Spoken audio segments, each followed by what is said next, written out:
بسم الله الرحمن الرحيم الحمد لله رب العالمين والصلاة والسلام على سيدنا الأنبياء والمرسلين أصحابه أجمعين. اللهم صل على سيدنا محمد وعلى آل سيدنا محمد كما صليت على إبراهيم وعلى آل إبراهيم إنك حميد مجيد. اللهم ألهمنا مراشد أمورنا وأعذنا من شرور أنفسنا. A narration that comes in the chapter of Babur Riya, Rasulullah sallallahu alayhi wa sallam said, so the wording is very short in it. In it there's a very unique potion or remedy or magnet to pull the mercy of Almighty Allah.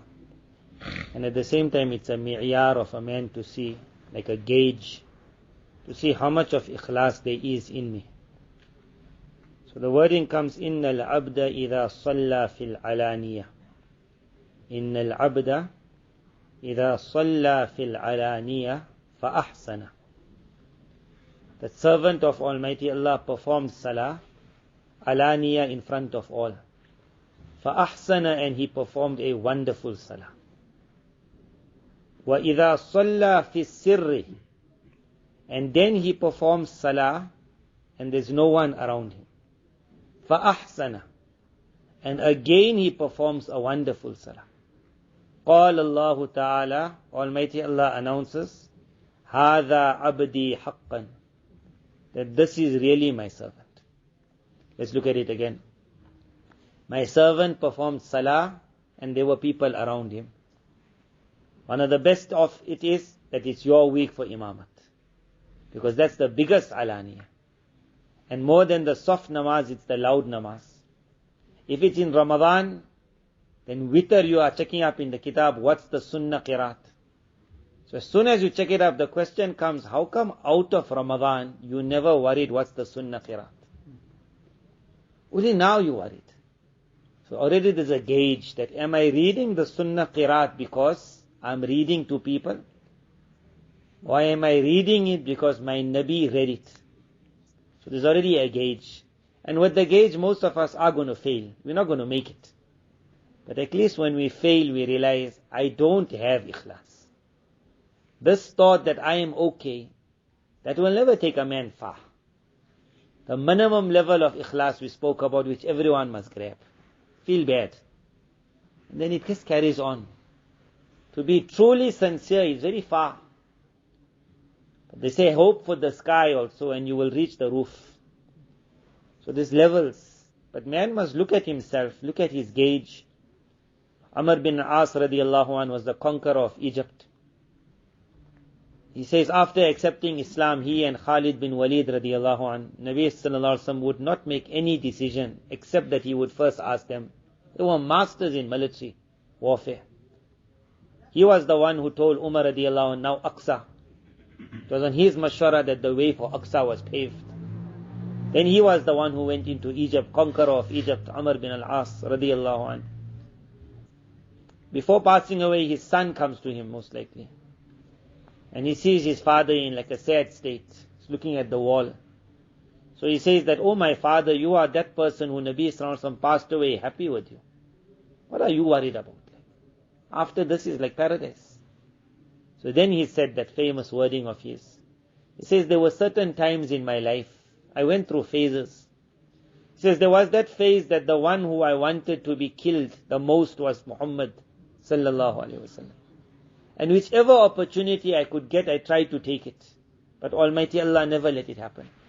He said, had I died in that state, I would have been from the people of the fire. He says, then came that phase where I accepted Islam and he now became the most beloved person to me. He said, had I died when he was alive, I would have been from the people of Jannah. He says, but then Allah's Nabi sallallahu alaihi wasallam passed away. And then things happened. And we got involved in the world. On New Year, a Sahabi saying we got involved in the world, it doesn't mean like what we thinking. But just because they missed the suhbah of Allah's Nabi sallallahu alaihi wasallam, they already found the drop in what was known as that high level of ikhlas. They could feel it. Umar radiallahu anh, he himself said that I will say, oh Allah, can't it be like this? that whatever actions I did in the life of Rasulullah sallallahu alaihi wasallam on one side, and then all my other actions, we won't look at that there. Only this one. I won't ask for reward from that side, and then you don't take me to task for it also. It's only this one. What would make him say it? Because they experienced a level of only for Allah during the era of Allah's Nabi sallallahu alaihi wasallam, which no one was going to experience after that. That is why the amal of Sahaba radiallahu anhu went to the highest level. You come and spend the mountain of gold now, and that Sahabi gave one grain, you will say his was full of sincerity. So that word sincerity, we can't understand it, but there's gauges. But every person, like how Amr bin al-As radiallahu anhu before passing away thought. But then we entered into the world. A lot of things happened. We don't know what my condition is going to be. Man must question his levels. So we are the Imam now, and I read a lovely salah. But I know after that when I read my sunnah, I will never manage to read it like that for us. If it was, you will never find the Imam in the mess otherwise. Because his salah sometimes takes 10 minutes. But he's the first person still in the line after that. So you'll wonder how you did that. That sunnah took 2 minutes. How did it take 2 minutes? How did this one take? If it is that was a loud salah and that's a soft salah, qiraat is the same amount. So it's definitely a gauge. Certain narrations mention, Nabi Sallallahu Alaihi Wasallam gave targheeb that after your farz, now go to the house. He said, keep for your house a place for nawafil. Ulama wrote that perhaps one reason for this was your test. That still in the masjid you are in front of people. Me and you, we normally fail it already in the masjid. That if you're on the musalla, it's a unique salah. And just come out of the imam's musalla, already it dropped. The real exam was supposed to be, keep a portion of your masjid salah for the house. So the man read, and he knows I still got 2 rakats nafil to read. Now enter that house. Ulama mentioned that take the barakah of the masjid to the house by reading 2 rakats. Mullah Ali Qari rahimullah wrote, perhaps another reason was that for you to get the announcement from Almighty Allah, this is my servant. It needs that you must try and do it. So now you go fi sirri, now there's no one around you. And again you say Allahu Akbar. Your wuzu is there. And now you see how long you can pull that salah. And if it's in the mind that my Allah is going to make an announcement, Hada abdi haqqan, this is my servant, then a man will do it. A man will say, why not? So up till now, whenever I read one salah long, I never thought if I can just read the second one just as long, an announcement will come from the heavens, you were really sincere. Just to get that announcement. It will make man sometimes want to perform salah at home. It is on the barakah or the blessings of this announcement. And the word of the ahadith was to make us hear something we would never have heard. It is on this year that if a man wakes up at night and he says, I never read my witr, sir, or I want to read tahajjud. So the fuqaha mentioned a masala that a man must not read salah at home in such attire that he will feel shy in front of somebody else to wear that attire. Me and you will call it our pyjamas. So he will say, but there's no one around. But if he thinks of this narration, so the fuqaha mentioned makruh, but that word makruh doesn't have that amount of, it doesn't spur the person on so much if he thinks of this. That my exam is taking place now. Now I woke up and there's no one around me. The awliya of the eras, when they would stand up for their tahajjud, they would make so much of ihtimam, that more than what they would make for the farz. So first they would wipe their tiredness away. They would take Allah's name. They would make zikr before that tahajjud would start. 2 rakats were read short. That is the sunnah method. So now you get your tiredness out. And now you get ready for a proper 2 rakats. That proper 2 rakats was وَإِذَا صَلَّى فِي السِّرِّ. And now when he's reading in privacy. This is the highest level of privacy. It is a time when everyone is sleeping, even your wife. It is a time when every sound is gone. It is only you. At that time, think of this word, فَأَحْسَنَ. If I can read now a nice salah, Allah will say, هَذَا أَبْدِي حَقًّا. When Almighty Allah makes an announcement, this is really my servant. It is the system of Almighty Allah. In a normal world, hardly a teacher makes a statement. But when he makes a statement, he says, this is my student.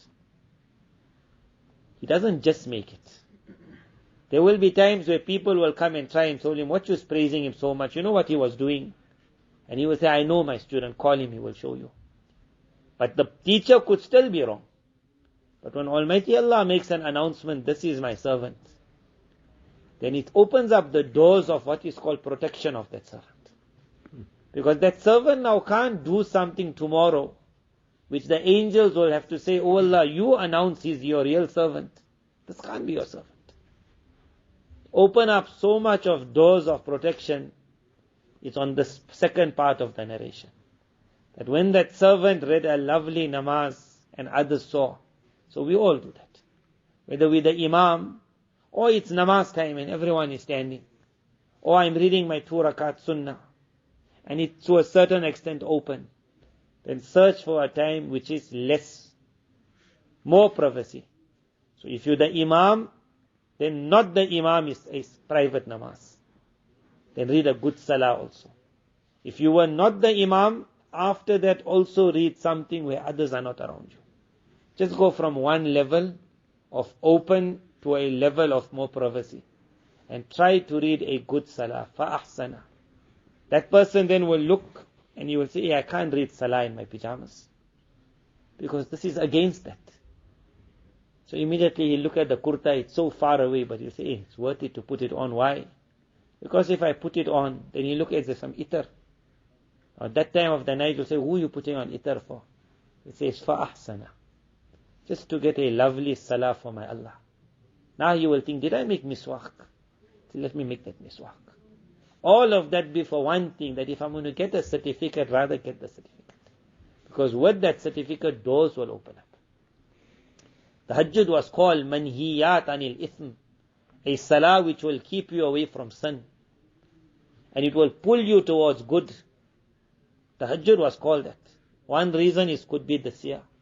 That if you can read a good salah at night, and there's no one around you, Almighty Allah will make an announcement. That announcement will demand you'll have to become a good servant. هَذَا عَبْدِي حَقًّا. To work for that there. Everyone wants to know, how can I get divine help, divine aid? Times are very hard. I just get that feeling. It pulls me towards it. Nabi sallallahu alaihi wasallam in another narration in the same chapter comes. He said to a Sahabi radiallahu anh, that the thing I fear the most for my ummah is shirk. And then he said, وَالشَّحْوَةُ الْخَفِيَّةُ. Shahwatul khafiyya means like that hidden shahwat. That's one meaning of shahwatul khafiyya. That Sahabi said, oh Allah's Nabi, how will your ummah ever make shirk? So Nabi sallallahu alaihi wasallam said, my ummah will never ever worship the sun again. They will never worship the moon. They will never worship idols. But they will show off their actions, that is their shirk. That's one. Then he said, what about shirkul khafiyya? So he gave an example, which is a very unique example. He said, my servant will intend to fast. And then something which he desires will just come in front of him. فَيَتْرُكُ صَوْمًا. He will intend to fast. And then, shahwatum min shahawatihi, a small desire from desires will just come in front. فَيَتْرُكُ صَوْمًا. And he will be unable to control himself. He will just break it. So they wrote different explanations of what does this mean. But one explanation is what we saw in today's time. In today's time, that man hasn't got that burning passion. And he's fighting. Must I do it? Mustn't I do it? Must I do it? Mustn't I do it? In that Hasha of Qasida Burda, they write that story about love. Say true love, what is the meaning of true love? Then they write that one person of Lughat, he walked past one place and he saw on slab it was written there. One boy asked the question that if a boy falls in love, but he is not allowed to meet with that girl, what must he do? So he wrote under that he must remain pure. He must make sabr. And then after a while he walked past there and he saw again that boy wrote another poem like to say, now what happens if he can't make sabr? And his inside is going to burn like and going to blow up. So then he wrote, then he must allow himself to die. Must allow himself to die. Then he said a time later he walked past there and he came and he saw one boy was dead there. And he wrote there, Sami'na wa ata'na thumma mitna. That we heard you, we obeyed you, we died. He said, فَبَلِّغْ salami. Now send my salam to that girl who I could never meet. Tell her I died for you also, but I wouldn't break Allah's command. Now that imagine that shahwat. When that boy said my inside is going to blow, it really blew. He died. But then you get shahwatul khafiyah. It just, meaning that man wasn't told to control for 10 days. He intended that night to be a pious man. He came out from the majlis. As he walked, he said, hey, I'm changing my life today. He went home, he looked at his phone, he said, tomorrow I'll change my life. That is called shahwatul khafiyah. Now you understood it. That's such a small thing. There was no war. There was no, I came to the end of the battle, I can't manage it anymore, I fell. Then you can understand why Allah's Nabi said, I fear this for my ummah. Because now it's not that he tried, it's like a game now. That there's no try, it's a small thing. My roza, I'll keep qaza. I'm keeping roza, one girl came in front, the roza broke. So what about kafara? One day kafara. The roza broke. So the boy would say, I was in school, so many fasts I broke. Just why one friend said, have a cigarette, you give it to me. Ash-shahwatul khafiyah. There was no, how can I do it? And no, I'll say no. The second day I said no. Third day I said no, I'm burning. Nothing like that. Just, he came, there was a chocolate. That ability to say no when he dies. Ash-shahwatul khafiyah, small shahwat. Said, I fear that for my ummah. We found ourselves in that era where one is shirk of showing ourselves. That's like when it came with Facebook and WhatsApp, the amount people today show themselves. That the man will show everything. He's eating biryani, he'll take a picture of that. All my followers see my food. Everything must be shown. It was called yura'una a'malahum. Allah's Nabi said, they will show their amal. One is we would have thought their amal of piety. Meaning they're reading their namaz, they want someone to see. I'm going for hajj, they want someone to see. It never ended there, it became a'mal, to show everything. Everything. My food, see my food. I'm going for this holiday, see the holiday. I saw a nice sight, you see the sight so you can understand I'm enjoying myself. Yura'un, everything must be shown. If we really found the biggest level of yura'un a'malahum. Nothing is hidden. And ash-shahwatul khafiyah, we found the best of it. That we found ourselves in an era that man can't stay away from anything. Anything. That itch is so fast. That man says, okay, for 3 days I won't touch my phone. Soon as the majlis will finish, he'll run to his car. The lights will be on, the phone is back again. He can't stay away. That person whose battery went, that shahwatul khafiyah, you see how it burns him. I must get the thing on, Why I can't stay? That ability to pull when it's lost. When that person will come in front of a girl who gives her body, and she says, I am your Zulaykha, that boy will not become a Yusuf. Because he couldn't stay away from anything. He will not stay away from his Zulaykha. If that girl has to come, Zulaykha, and she comes at the expense of his iman, he'll give his iman away also. He gave his fast away. He gave his taqwa away. To give that iman away is not an issue. So first he would say, before I know the masala is you can marry a Christian girl. You can marry a Jew girl, but it's not good. But he forgot that masala. Now he's speaking of marrying the Hindu girl. He wants to marry the Tamil girl. Forget him marrying the Muslimah. The Muslim girl says, I want to marry him. What difference it makes he's a Hindu? One day he'll change. So that was ash-shahwatul khafiyya. That there was no ability. It died on day one. We entered a school system. Do what you want. There's no fight. One maqsad of the madaris and the boarding system in a madaris.